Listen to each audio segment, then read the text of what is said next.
আপনি কি IELTS এর স্পিকিং এ 6.5 এর মধ্যে স্টাক হয়ে আছেন? দেখা যাচ্ছে ফ্লুয়েন্টলিও কথা বলতেছেন বাট তারপরেও স্কোর বাড়তেছে না।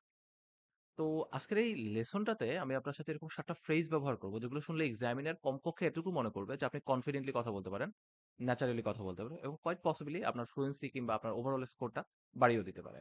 কেমন? তো এরকম ১ম একটা ওয়ার্ড হচ্ছে যেটা আমরা বলি হচ্ছে ওয়েল টু স্টার্ট উইথ। আসলে আমরা যখন কোনো প্রশ্নের অ্যান্সার দিতে চাই অ্যান্ড আমরা বুঝতে পারি না যে এক্স্যাক্টলি কোথা থেকে শুরু করব। হয়তো সেখানে মাল্টিপল কথা বলা যেতে পারত। তখন আমরা শুরুটা যেখান থেকে শুরু করছি সেই কথাটাকে এক্সপ্রেস করার জন্য বলি, "ওয়েল টু স্টার্ট উইথ।" কথা আপনাকে ডেইলি রুটিনের কথা জিজ্ঞেস করল যে আপনার ডেইলি রুটিন কেমন? তো আপনি ন্যাচারালি কোথা থেকে শুরু করবেন? ঘুম থেকে কখন উঠেন তখন থেকে শুরু করবেন। তো আপনি বললেন, "ওয়েল টু স্টার্ট উইথ আমি যদি শুরু করি, I would say I will usually wake up around 6 AM on weekdays." আমি শুরু করতেই যদি বলি, আমি হচ্ছে সাধারণত সপ্তাহের দিনগুলোতে ৬ টার দিকে ঘুম থেকে উঠি। এটা খুব ফ্লুয়েন্ট এবং ন্যাচারাল একটা ট্রানজিশন শুরু করে আরকি যে আপনি কথাটা কিভাবে শুরু করতে পারেন। আচ্ছা, তারপরে আমরা আরেকটা ফ্রেজ দেখব যেটা আমাদের কাজে লাগবে। সেটা হচ্ছে যখন এমন কোনো একটা প্রশ্ন পাবেন যে প্রশ্নটার অ্যান্সার দেওয়ার জন্য আপনার একটু চিন্তা করা লাগবে। তখন আপনি একটু সময় নেওয়ার জন্য এই কথাটা বলবেন দ্যাটস অ্যান ইন্টারেস্টিং কোয়েশ্চেন। কথা আপনাকে বলল যে আপনি আপনাকে যদি সুযোগ দেওয়া হয়, আপনি কি সমুদ্রের পাড়ে বাসা নিবেন নাকি পাহাড়ে থাকবেন? তো আপনি চিন্তা করতেছেন যে আচ্ছা চুজ করতে তো আমার ১ টা সেকেন্ড হলেও প্রসেস করা লাগবে। তখন আপনি বলতে পারেন, "Well, that's an interesting question.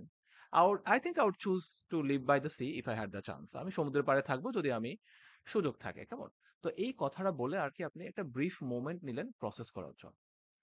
আচ্ছা, এরকমই আরেকটা ওয়ার্ড যেটা আমরা বলতে পারি অ্যান্ড এটা আরেকটু ডিরেক্ট সেটা হচ্ছে এমন কোনো একটা প্রশ্ন যদি আপনাকে করা হয় যেখানে আপনার হয়তো প্রসেস করতে সময় লাগতেছে। আপনার অ্যান্সারটা কি বলবেন না বলবেন সময় লাগতেছে। তখন আরকি আপনি করবেন কি? এই ফ্রেজটা বলবেন। "Let me think for a moment." কেমন? ১ সেকেন্ড ভাবতে দিন। তারপর আপনি ১ সেকেন্ড একটা ছোট্ট পজ নিয়ে আপনি আমার মতো কথাটা কন্টিনিউ করতে পারেন। কথা আপনাকে বলল যে আপনার ফেভারিট হবি কি? তো আপনি হয়তো চিন্তা করতেছেন যে, আচ্ছা ফেভারিট হবি তো অনেক কিছু আছে। ক্রিকেটও খেলি, ফুটবলও খেলি। হ্যাঁ, তারপরে হচ্ছে ফটোগ্রাফিও আছে। এখন কোনটার কথা বলব, কি বলব, না বলব ইত্যাদি। তখন আপনি বলুন, "Well, let me think for a moment. I guess my most favorite hobby is photography because it helps me relax." আমার সবচেয়ে বেশি পছন্দ হচ্ছে ফটোগ্রাফিটা কারণ এটা আমাকে রিল্যাক্স করতে হেল্প করে। C the point? আপনি একটা সেকেন্ড টাইম নেওয়া হয়তো লাগছিল কিন্তু ওই সময়টাতে আপনি কমপ্লিটলি ব্ল্যাংক হয়ে যান নাই। আপনার কথাটা আনন্যাচারাল সাউন্ড করে নাই। স্বাভাবিকভাবে ১ সেকেন্ড সময় নিয়েছেন, পজ নিয়েছেন, তারপরে কথা বলেছেন। এক্সামিনার ফিল করছে যে আপনার মধ্যে কনফিডেন্স আছে। আপনার টাইম লাগলেও আপনি সেই টাইমটা খুব ন্যাচারালি ইউস করছেন। কেমন? তো এরকমই আরেকটা ফ্রেজ হচ্ছে দ্যাট বিং সেইড। আপনি আপনি কোন একটা কথা বললেন। কথাটা বলার পরে আপনি চিন্তা করলেন যে আচ্ছা এটা বলা সত্ত্বেও আপনি বললেন যে টেকনোলজি আমাদের লাইফটাকে অনেক ইমপ্রুভ করছে। এটা ঠিক আছে। এটা বলা সত্ত্বেও এটা ঠিক আছে।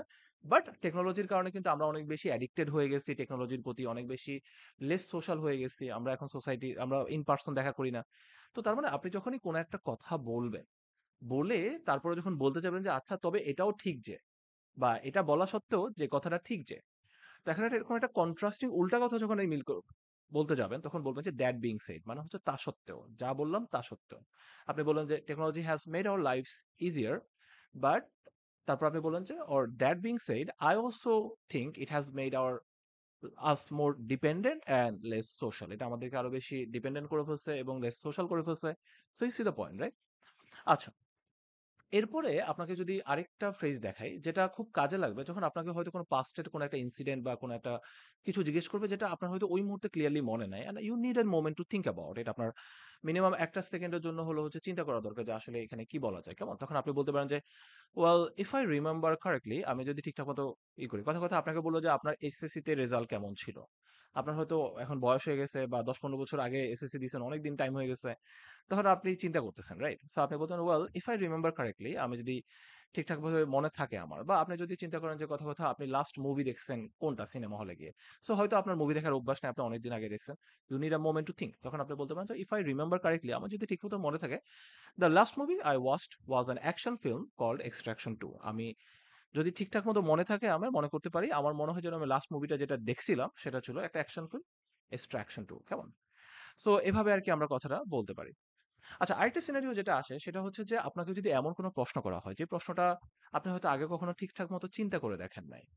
তখনও কিন্তু আমাকে একটা ছোট্ট পজ নেওয়া লাগতেছে, রাইট? অ্যান্ড এই পজটা যদি আপনি এগেইন পুরোপুরি ব্ল্যাংক হয়ে যান তাহলে এক্সামিনার ফিল করবে যে সে কথা বলতে পারতেছে না। বাট আপনি যদি একটা স্মুথ ট্রানজিশন এ যেতে চান, ইভেন দো আপনার হয়তো একটু টাইম লাগবে কথাটা প্রসেস করে গুছায় বলা শুরু করতে, তখন আপনি বলবেন যে, "well that's something I haven't considered before. এই জিনিসটা আমি আসলে কখনো আগে ভেবে দেখি নাই। কথা আপনাকে বলল যে আপনাকে যদি সুযোগ দেওয়া হয় আপনি কি করবেন? একটা হবি শেয়ার করেন। আপনি বললেন যে আসলে এই জিনিসটা আমি খুব একটা ভেবে দেখি নাই। তো আপনি বললেন যে that's something I haven't considered before. এই কথাটা নিয়ে আমি তেমন পার্টিকুলারলি ভাবি নাই। Maybe I would enjoy learning a musical instrument in the future. আমি হয়তো ফিউচারে একটা মিউজিক্যাল ইন্সট্রুমেন্ট শেখা পছন্দ করব। So whenever you in a position যেখানে আপনাকে এমন একটা প্রশ্ন করবে যেটা আপনাকে একটু শকড ফিল করায় বা অথবা অফ গার্ড সিচুয়েশন এ ফেলে দেয় যেখানে আপনি হয়তো জিনিসটা নিয়ে আগে কখনো সেভাবে চিন্তা করার সুযোগ পান নাই। তখন আপনি এই কথাটা ন্যাচারালি এভাবেই বলবেন যে that's something I haven't considered before. কেমন? আচ্ছা, ফাইনালি একটা খুব ন্যাচারাল ক্যাজুয়াল টোনে যদি আপনি ফ্লুয়েন্ট হতে চান এবং আপনাকে যখন একটা প্রশ্ন করবে তখন আপনি খুব ক্যাজুয়াল টোনে এভাবে বলতে পারেন, হুম, আউট সে, ওকে, আউট সে।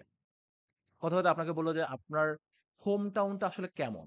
এটার ব্যাপারে আপনার আপনার মতামতটা কি? আপনি কেমন ফিল করেন? তো আপনি বললেন খুব ক্যাজুয়াল টোনে বলছেন, I would say my hometown is pretty peaceful. It has with lots of greenery and friendly people. It has lots of greenery or and friendly people. কেমন? সো আপনি আসলে মানে কথাটা এভাবে বলছেন, আমি বলব যে this is a very casual tone, this is a very natural tone. কেমন? আর আপনি যদি এভাবে কথা বলেন তখন এক্সামিনার ফিল করে যে সে ইংরেজি ভাষাটাকে খুব স্বাভাবিকভাবে ব্যবহার করতে পারে, ন্যাচারালি ব্যবহার করতে পারে। কেমন? তো রেস্টুরেন্ট, আশা করি এই ৭ টা ফ্রেজ আপনার কাজে লাগবে। আপনি যখন এক্সাম হলে যাবেন, তখন আপনি যখন কথা বলবেন, হতে পারে আপনি ফ্লুয়েন্টলি কথা বলছিলেন, কিন্তু আপনার যেই পজ গুলো আছে, যে ব্রেক গুলো দরকার, সেগুলো যদি অস্বাভাবিক ফিল হয়, ব্ল্যাংক ফিল হয়, তাহলে হয়তো এক্সামিনার ফিল করতে পারে যে আপনি স্মুথ ট্রানজিশন গুলোতে তেমন এক্সপার্ট না। আপনি ইউজ করতে পারেন না ল্যাঙ্গুয়েজটাকে স্মুথলি, ফ্লুয়েন্টলি, ন্যাচারালি। তো এই ফ্রেজ গুলো যদি আমরা এই সিনারিও গুলোতে ব্যবহার করি, যেখানে আমাদের হয়তো চিন্তা করা দরকার, কোনো একটা I need a moment, I need a few seconds two think about something, তখন যদি আমরা এখান থেকে যেকোনো একটা ফ্রেজ যেটা সুইটেবল হয় ব্যবহার করি, তাহলে রেস্টুরেন্ট দেখবেন যে আপনার স্কোর হয়তো অনেক ভালো আসবে। কেমন? আশা করি এই ভিডিওটা আপনার জন্য হেল্পফুল ছিল। নেক্সট ভিডিওতে দেখা হবে। আল্লাহ হাফেজ। Take care.